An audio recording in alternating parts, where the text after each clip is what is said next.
Hey everybody, welcome to the Sports Not NHL Deadline Trade Reaction Show. We're going to talk a little bit about what we just learned, and there's still deals happening because even though they have to get the deals in by 3 p.m. Eastern, there's still lots of work to be done there, and sometimes they trickle out. But we're going to bring in our good friend Jim Cerny. Of course, Jim, longtime NHL writer, reporter, worked for the Rangers, now the executive editor over at Forever Blue Shirts.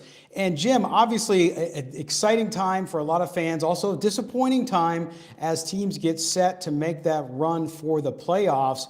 A lot to talk about here in the next 30 minutes or so. Let's first start with the big trades, and to you, what was the biggest move that went down we saw and we were waiting? The anticipation over Mikko Rantanen and what he was going, or where he was going to go. Clearly, that ended up happening. So talk a little bit about the big trades that went down and give us your initial reaction.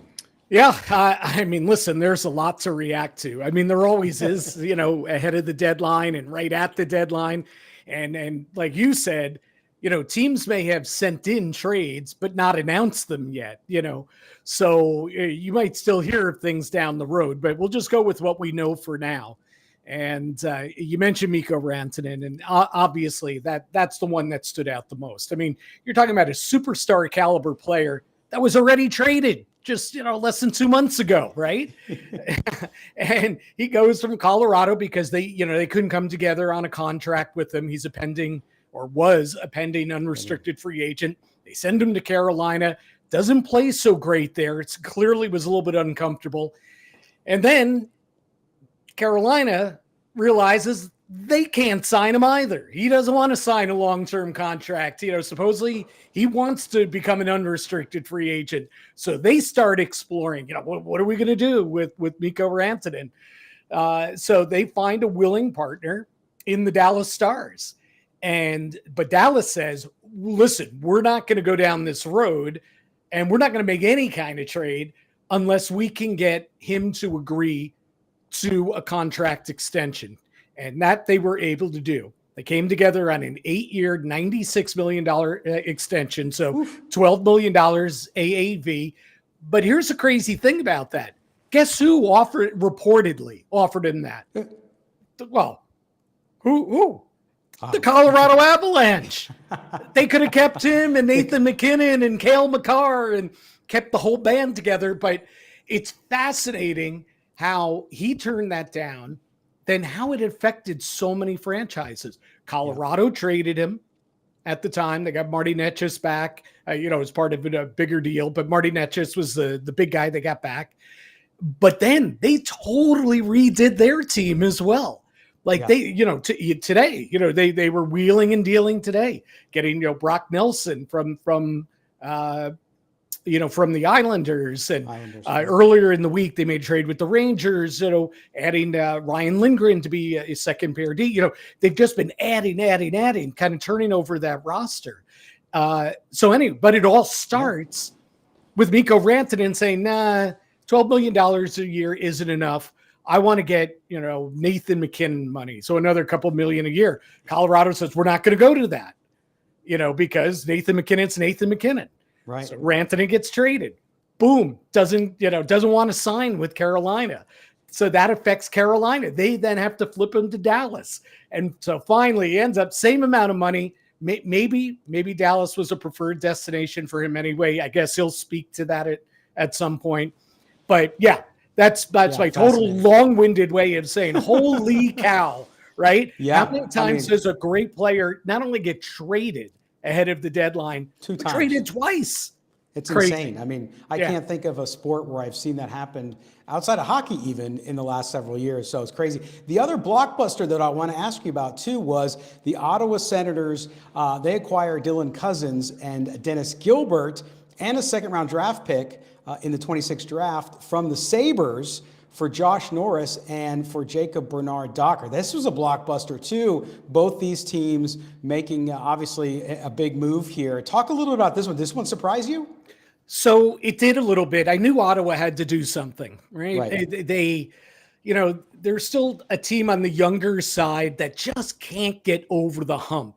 Every year we keep saying for past 2-3 years, including this one, we've said, this is the year Ottawa's, they're finally going to be a playoff team, and then they fall short. And typically it's goaltending and defense. They blame that. Well, they got Linus Ullmark during the offseason to be their goalie. Got hurt for a while, but he's been solid.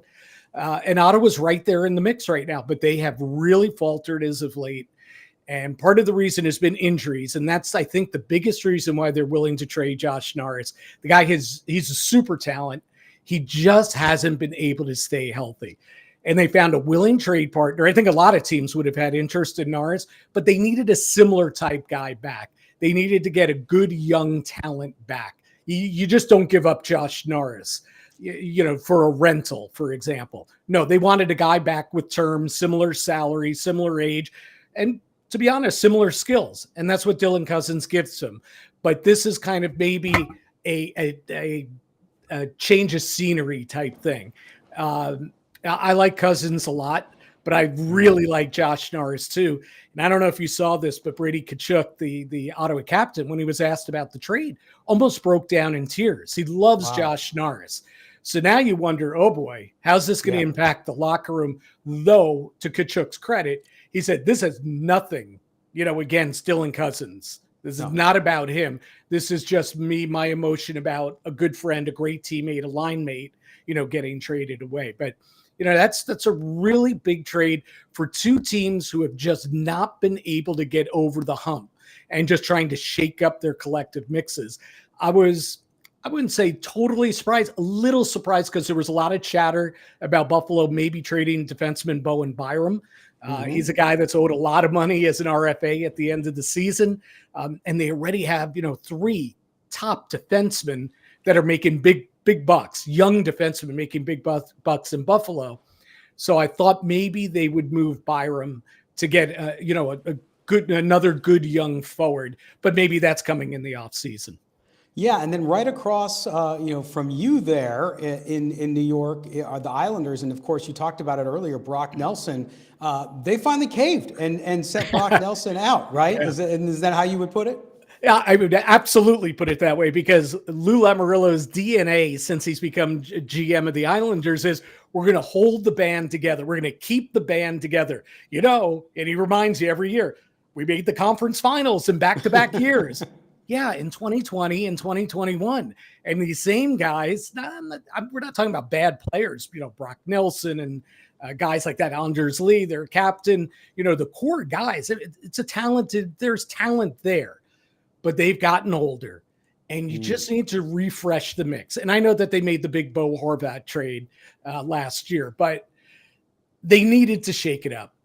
Every year scraping to get by just to, ease past the Ottawa Senators and Detroit Red Wings of the world into the playoffs every year, only to get waxed in the first round.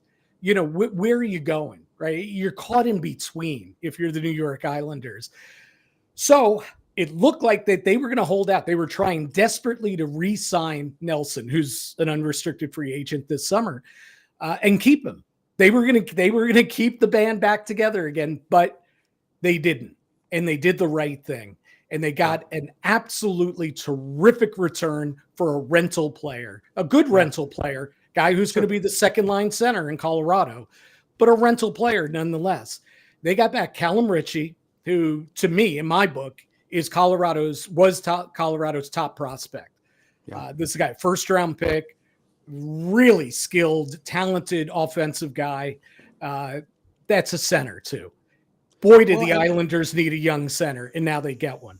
They get one. That's huge. And you mentioned the Avalanche a couple times now, and you look at that lineup. They revamped that lineup today, and really, if you look at the past several weeks, lots of change up in Denver. Talk a little about the Avalanche and what this does for them, the losses, the gains, and how you view them heading up into to the playoff season here and what they're going to do in the future. Yeah, what aren't they going to do in the future? I mean, they really, they're only a few years removed from winning the Stanley Cup. Right. And for the most part, outside of their goaltender position, for the most part, they've kept that group together. Mikko Rantanen stayed, Nathan McKinnon obviously not going anywhere, Cale Makar obviously not going anywhere, but, real solid players that they kept as their core. Devon Taves on defense, for the most part, kept it together. Last year, they made the big trade with Buffalo, sending Bowen Byram there, who we just talked about, in exchange for Casey Middlestat. Middlestat was probably miscast playing on a playoff, real contending team. He did not thrive at all. So they shipped him out today too, because what did they do? One move leads to another. So they got Brock Nelson. They made that trade, traded no one off their roster for him. Richie is, still a prospect playing in junior right now. They also traded a first-round pick to the Islanders. But Nelson slots in as their number 2 center. That's where Middlestat was. Middlestat is not your prototypical third-line center, who you typically want to see more of a two-way game from. Middlestat prides himself more on being an offensive player. So what do? They flip him to the Boston Bruins, and they get back Charlie Coyle instead, who's a good offensive center, good player, but he's much more suited to the third line role than Middlestat. So that I thought that was a sneaky good move, a sneaky good swap, even though you can argue Middlestat, pound for pound is the more talented player. Coyle is probably the better fit there. So now, they changed their middle 2 centers, their second and third line center. As I touched on before, they added Ryan Lindgren from the Rangers. So they beefed up their defense. That's another guy that's been a top pair guy throughout his career in Denver. He's going to be a second pair guy. And you know what, Gully, this one started all the way back earlier in the season when they made the aggressive move to change up their look and goal. Alexander Georgiev was not doing the job. In fact, he was off to a terrible start, and they swapped him 1-for-1 for Mackenzie Blackwood. And Blackwood, listen, knock wood, he's never been healthy in his career. He's been healthy this year, and he's been outstanding. It's been a steal of a trade for Colorado. But for them, that's where it all started, when they made the Blackwood trade, and then everything now, has happened since. Rantanen, and then everything that happened today. Yeah, so much going on. I mean, look at the Capitals too. They get Beauvillier, right, from Pittsburgh, a good acquisition there, another forward for a second-round draft pick. And then you start to look at some of the other teams that, again, we don't know. There might be some other deals coming down. I keep checking here since we're live. We haven't heard much from out west. We heard, obviously, Vegas went out and got Riley Smith back, bringing him back home, so to speak. And we heard that there might be something else going on there. But when you look at this, and you look at, obviously, your hometown and your folks there with the Rangers made a bunch of deals, not today, but where do they stand, and were you expecting them to do anything today? So I thought it was possible, and we'll find out when Chris Drury comes down off the mountain and actually speaks to the media, which he only does about 3 times a year. But we'll see what he says and what he actually admits to, or whatever. If they had other, what's the phrase? Iron in the fire, right? If they had more of that going on. So the Rangers, I'm giving Drury a hard time here, but I think he's actually done a heck of a job this season, because the Rangers were in a dramatic free fall back in November and December. Right. They went through a stretch 4-15-0. That is basically a quarter of your season.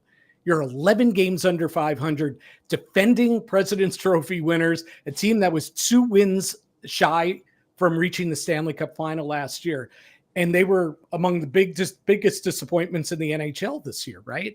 So Drury recognized, even after last season, recognized after the Rangers were knocked out by the Florida Panthers in the conference final, that the Rangers just weren't built right. They weren't built right for the playoffs, for the long haul. Very much a finesse team, not a lot of grit and grind there. But he couldn't do much during the offseason because they were up against the salary cap.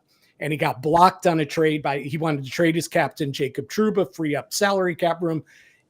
It was a whole mess.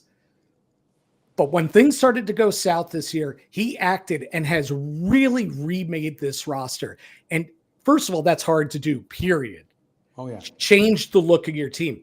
But to do it in the course of a season, get your team back on track and get them back into the playoff race is really remarkable, the job that I think he's done. And it started with trading Trouba at the beginning of December. They got back Urho Vakanainen, a lower level defenseman, not as good a player as Trouba, but Anaheim took on all $8 million of his salary. this year and Huge. next year. So that's 16 million really. But that's huge with the salary cap world for the Rangers. Then they went out, they traded Capo Caco to Seattle, their former number 2 overall pick, who just, he's played well since going to Seattle. It was just never going to happen here in New York. Then the big one came on January 31st. They went out and they landed JT Miller, who has been a difference maker as a player, a difference maker in the locker room, and has just changed the entire swag of this team. They just carry themselves differently. They follow his lead. They played a grittier style. They're more committed to two-way hockey, so they're defending better. Plus he's a 100-point player. Yeah, maybe not this year, but he was a 100-point player last year. And, he gets New York. That's the team that drafted him and brought him up before they traded him. So he knows what he's dealing with, the New York media and all that. Great trade. Totally changed the vibe of this team.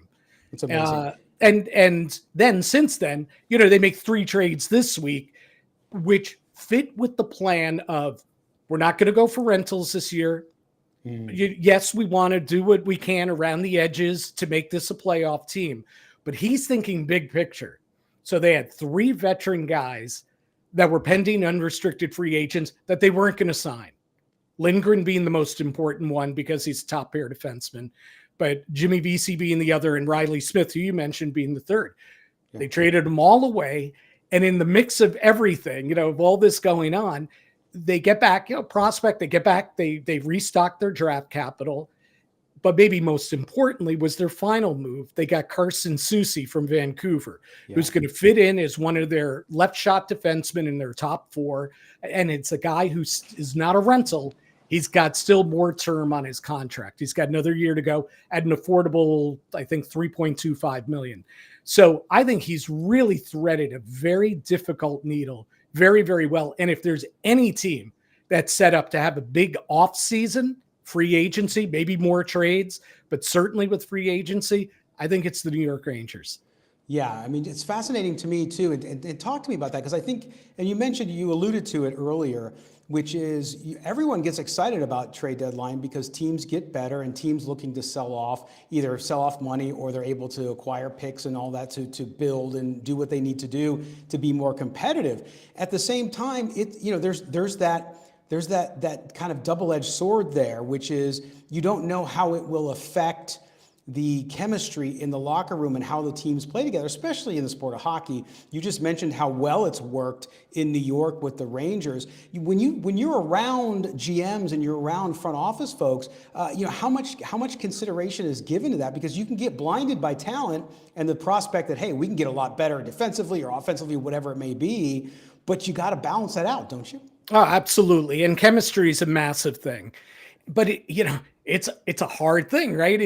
Are you good because of your chemistry, or is your chemistry good because you're good, right? Good, yeah. And that's what the Rangers dealt with last year. They hardly touched their team ahead of the trade deadline. They kind of around the edges a little bit because they were on their way to winning the President's Trophy. But when push came to shove, they smoked Washington in the first round, handled Carolina in the second round, but you started to see the cracks defensively because Carolina is a heavy team to play against. And then boom, they ran into a brick wall in the third round, the conference final, because Florida is such a heavy team. They're super skilled. Oh yeah. But they own the puck. They owned the puck against the Rangers. And Chris Jury saw it and said, this is a problem. He knew it was a big problem because Mika Zibanejad wilted in that series. Artemi Panarin, nothing out of him in that series. And I'm picking on, 2 of their top guys because they're their top guys. Right. Adam Fox, I know he's playing hurt, but Adam Fox was really shut down in that series. The entire lineup it was crazy. But he knew that there was a problem with that. So first thing he did this offseason, you talk about messing with chemistry. One of the most popular guys in the room was a completely overpaid fourth liner, Barclay Goodrow, 2-time Stanley Cup champion. He was excellent in the playoffs. In fact, he was one of the more noticeable guys against Florida. But at the end of the day, he's a third, fourth line guy, and he's making far too much money. Boom, they place him on waivers. He doesn't care about what the reaction in the room is. He goes out, he trades the captain, Jacob Trouba, extremely popular guy and a powerful voice on that team. Doesn't care about it. And there was backlash. And the players are angry. They're furious with Drury and everything. But he kept making moves. The one thing he stayed with was he stayed with his coach. When things went south, he showed the faith in Peter Laviolette, a veteran coach, a Stanley Cup winner, and said, that's our guy. Without saying it, he said, that's our guy. Because how many times the coaches, they're always the fall guys. The first one, yeah. Right? Drury said, I'll take the chance of messing with team chemistry by getting it right, by getting the right players, by making us a heavier team to play against. And it's worked. They may not love him in that room, but it's worked because you can see the difference in them. They still have a ways to go, and they're still a mess defensively some nights, but overall game to game, their compete level, which was a disaster for 2 months, is much better now. Yeah, there's no question about that. Now, with all of these big deals that we talked about, these teams who have improved themselves, there's no question. There's also some surprises to me out there, deals that didn't happen, teams that really were looking for certain help. I mean, I think of the Edmonton Oilers. They went out and got Jake Wallman from San Jose. Good move for them, but they didn't get that extra forward they were reportedly looking for. We saw that they were on the market for that forward. What does that do for the Oilers? I know they're trying, obviously, to strengthen up, to get ready for the Stanley Cup playoffs. Were you surprised that they didn't make that move for a forward? Well, here's my surprise, is that they were so adamant about not delving into the goalie market. Yes. Now, you can argue, that's true. You can argue that, maybe the prices were too high. And I mean, contractually, because they're close to the cap, Edmonton. They need LTIR help with Vander Kane. They need him on to stay on LTIR to avoid or to take on extra salary. So yeah, it would have been hard to add a John Gibson, for example, comes in, I think, $6.5 million and still has a couple years after this to go. But maybe that they didn't engage the Florida Panthers about Spencer Knight, who is the backup in Florida, but a kid that's got, oodles of potential, and ends up going to the Chicago Blackhawks instead. Now he's going to be their goalie, God willing, stays healthy. And, I know he's had his struggles, his mental health issues as well. But God willing, everything goes well for him. He could be their goalie for the next decade, and Edmonton, I don't know, maybe they did check in on him and there wasn't a fit, but every time you heard Edmonton, their hierarchy talk about trades, they're like, no, our goaltending's fine. So now it's Stuart Skinner and it's Calvin Pickard again. And I'm just not sure that that's good enough for a serious Stanley Cup contender. So you mentioned the forwards. They did make one kind of sneaky move that I think was really good, because Trent Frederick right now is injured. So he's not going to help them right now. But boy, oh boy, is he the type guy you want when the playoffs start. And if he doesn't play a regular season game, and I don't know if he will or not, I don't know how long he's going to be out. But if you just know you're getting him for the playoffs, it's worth it. That was a great acquisition. I love Trent Frederick. He's just a rugged third line guy. Could play up in the lineup too, because he's got some offensive skill.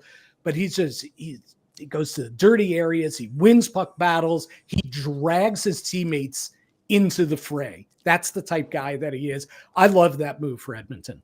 Yeah, and maybe that's why they kind of stood pat, because they know he's going to be back and that he's doing well. Maybe his recovery is going well. Right, and not to cut you off, but probably they wouldn't have made that trade, if they didn't have some sort of medical assurance that he's coming back during the season, or at worst, mid-April for the playoffs.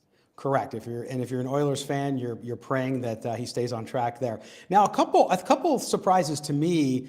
And listen, you might want to deal players, right? But there might not be a taker, or the pricing, as you mentioned, might not line up and you just can't do it. But there are some big names and surprises to me. I'll stay up in the Great White North in Montreal with Armia and Savard up with the Canadiens, both unrestricted free agents. They weren't moved. Then you look at Brock Besser in Vancouver, another pending UFA, not moved. and then Brad Marchand in Boston, right, which he did get moved at the last minute. But the other UFAs that didn't get moved, did you hear anything there of why that didn't happen, or what does your gut tell you there? Yeah, so starting with Montreal, my guess is had they been bowled over for an offer for Yoel Armia and or David Savard, maybe they would have done it. They probably would have done it. Or at least for one of them, right? Especially Savard. Savard's a real well-traveled guy. Everybody's looking for a right shot defenseman, pretty much, especially a guy that's won a Stanley Cup. But they weren't just looking to get rid of guys, especially veteran guys. That it's a young roster there, and they lean on these veteran guys. They may not be the most talented guys on the roster, but they're real glue guys and they're leaders. And this is a team that's just a point out of a playoff spot. Yeah. Nobody thought that was going to happen, right? At this point, 20 games to go in the regular season, they're a point back, and they are rolling right now. They're playing some terrific hockey. They won again the other night, and there they are. They're breathing down the necks of the teams that are right in front of them, the Rangers and the Senators and the Blue Jackets, another massive surprise. Who are in the first wild card in the East. But I think that's why Montreal stood pat. I think, if they could have gotten a good return, maybe if somebody offered a second round pick for Savard, which I think would have been high at this stage of his career, maybe they hop on it and say, yeah, we can't turn that down. But, they also signed Jake Evans this week too. There were a lot of teams that were really hungry to get him, a good kind of middle six forward, two-way player, penalty killer, the type player you need if you're a serious Stanley Cup contender. What was Montreal do? They didn't trade him. They re-upped him, 4-year contract. So it kind of tells you what their mindset is. They're like, we believe in this team. And he's another, a little bit more of a veteran, that these young kids follow. So I think that was Montreal's situation. And the other one was, I'm blanking on that you asked me about. Oh, yeah, no, it was Besser. Yeah, Brock Besser. Yeah. So, again, you're talking about a team that already traded JT Miller. So you got to sell. You got to sell that. No, I think it's the opposite. I think you got to sell it somehow to your fan base. Like, how do you trade JT Miller and Brock Besser in the same year, same season? Yeah. Now they got Philip Hedl back, in the Miller trade. He's played well for them. But I think they found it difficult to trade Besser because they just traded Miller. And they traded Miller instead of trading Elias Pettersson for multiple reasons. It was an easier trade to make. There was more of a market for Miller. Pettersson makes more money, yada, yada, yada. Bottom line is Pettersson's having a crap season. He's not been good. Major disappointment for Vancouver. So now if you trade Besser, and now you're leaving, Pettersson kind of, naked there, as last man standing among their three best players, their three best forwards, I should say. Quinn Hughes obviously is still there, the defenseman. So I think that's one reason why they didn't make a trade. And who knows? We hear that they would still like to sign him before he hits unrestricted free agency. So maybe they hope by keeping him, showing the faith in him, that they can also spend this time working towards a contract extension. So I'd say it's maybe a 1A, 1B thing with Brock Besser. Yeah, and I saw we've seen Columbus now, Luke Kunin from San Jose for a 4th-round pick, right? So we have some other things creeping in here. I was talking about no West Coast news, right? Yeah, The Winnipeg Jets got Brandon Tanev from Seattle for a 2nd-round pick. So yes, that was another good trade. And we mentioned Marchand from the Bruins. Yes, of course, that's another example. He goes to Florida, and the Bruins, they're selling off as they call it, a retooling. Yep, and a retooling. Oh yeah. It's never. You can't be a rebuild. No, like in some retooling. In some markets you can be. Like in San Jose, you can tell the fans it's a rebuild. But boy, we're getting all these great kids in the draft. We're going to be fun to watch. Watch us from the ground up. Guess what? Can't really do that in Boston or New York or Toronto or even Montreal. And they've been down and out for a little bit. Like you said, it's retooling. That was a massive decision Don Sweeney had to make there. They didn't want to trade Brad Marchand, who's an unrestricted free agent at the end of the year. He's their captain. He's the guy they picked to follow Zdeno Chara to wear the C. That's how highly they think of Marchand. So, wow, you talk about having to swallow hard and make a deal, doing what you think is right for your organization. I mean, Don Sweeney, wow. But he also traded Brandon Carlo, the defenseman, sent him to Toronto. He also traded Trent Frederick to Edmonton, which we touched on before. And Charlie Coyle, which we touched on before too. They gutted it. And boy, did he do the right thing. He did the right thing, because I've watched a lot of this team, especially as of late. They are just not a very good team. And I know Boston Bruins, has got the great reputation. Just a couple of years ago, they set the NHL record, most points, most wins and points in a regular season, right? They're not that team. They're not that team anymore. Right from Jeremy Swayman's holdout in training camp this year on through to this point, 20 games to go in the season.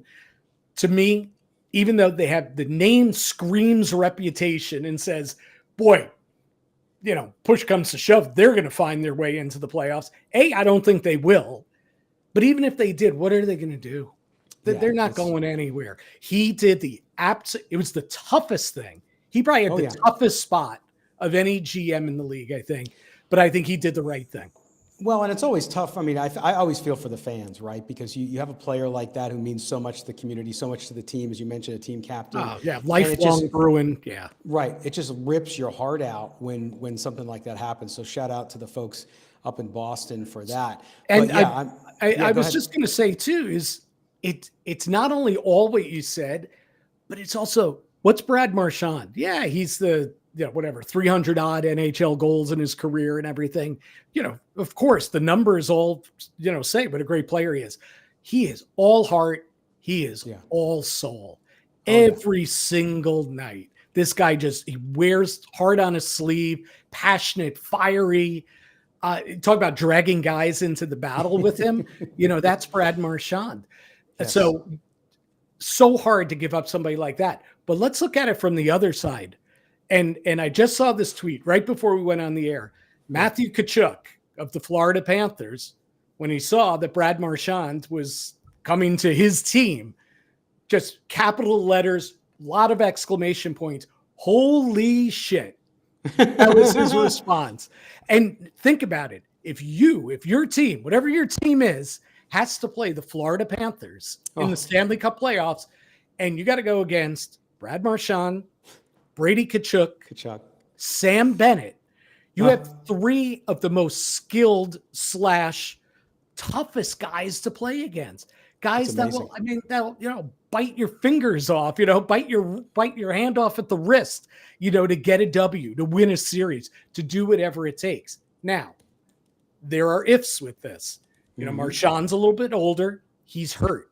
So he's not going to step right into the lineup yet, though he's expected back in the regular season. But still, that's a caveat. And one of the reasons why they're able to make this trade is because Matthew Tkachuk is on LTIR.